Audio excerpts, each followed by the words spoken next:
चलिए सेकेंड वाला आपका क्या आया, हमारा ये कंप्लीट हो गया। क्या कंप्लीट हो गया, cash inflow from operating activity का यहां तक हमको पता चल गया कितना कैश आ रहा है, इनफ्लो हो रहा है मतलब आ रहा है।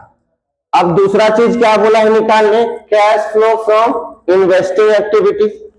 इसके अंदर में मैं क्या बोला हूं कि सेल होता है और परचेस होता है। किस चीज का सेल परचेस होता है, फिक्स्ड एसेट्स का, एसेट नहीं, किसका, ये ध्यान रखना। फिक्स्ड एसेट्स का मतलब जो मोर देन 1 ईयर चले, मतलब मोर देन 1 ईयर, 1 साल से जो भी आपका ज्यादा चलेगा वो आपका क्या कहलाएगा, फिक्स्ड एसेट।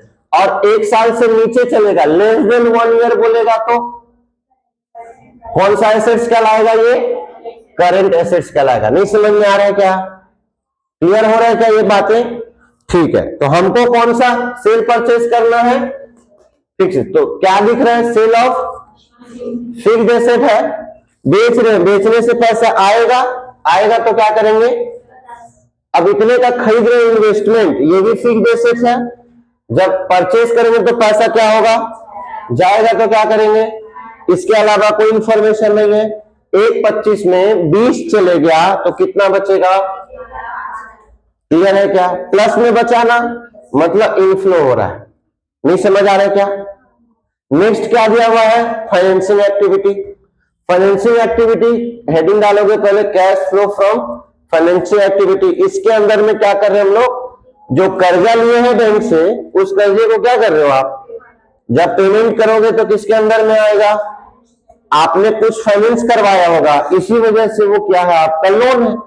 जब आप उसकी पेमेंट करते हो तो किसके अंदर में आता है, लोन से रिलेटेड चीजें फाइनेंसिंग एक्टिविटी के अंदर में आता है।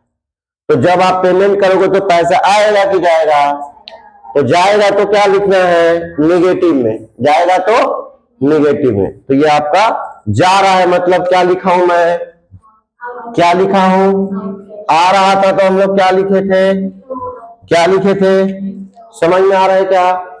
जब ये तीनों एक्टिविटी आपका कंप्लीट हो गया, इसके बाद में आपके बुक में क्वेश्चन में क्या दिया है, ओपनिंग बैंक बैलेंस और क्लोजिंग बैलेंस।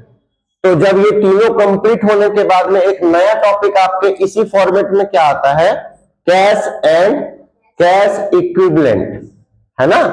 तो कैश और कैश इक्विवेलेंट का फॉर्मूला मैंने आपको पिछले चैप्टर में बताया था, क्या, कैश प्लस बैंक, ये दोनों मिला के क्या होता है, कैश एंड कैश इक्विवेलेंट। यहां पे कैश तो है नहीं तो क्या बस दिया है, इसी को कर लो। नहीं समझे क्या।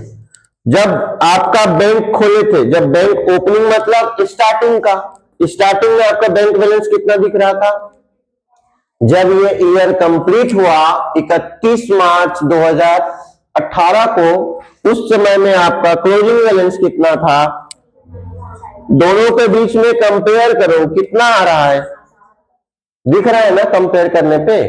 तो 7,000 से आपका इंक्रीज हुआ है कि डिक्रीज हुआ है, मतलब इंक्रीज हुआ है, मतलब हमारा कैश क्या हुआ है, बढ़ा है। नहीं समझ में आ रहा है क्या, हो गया आपका ये चैप्टर, शेयर में से भेजो, हाँ है।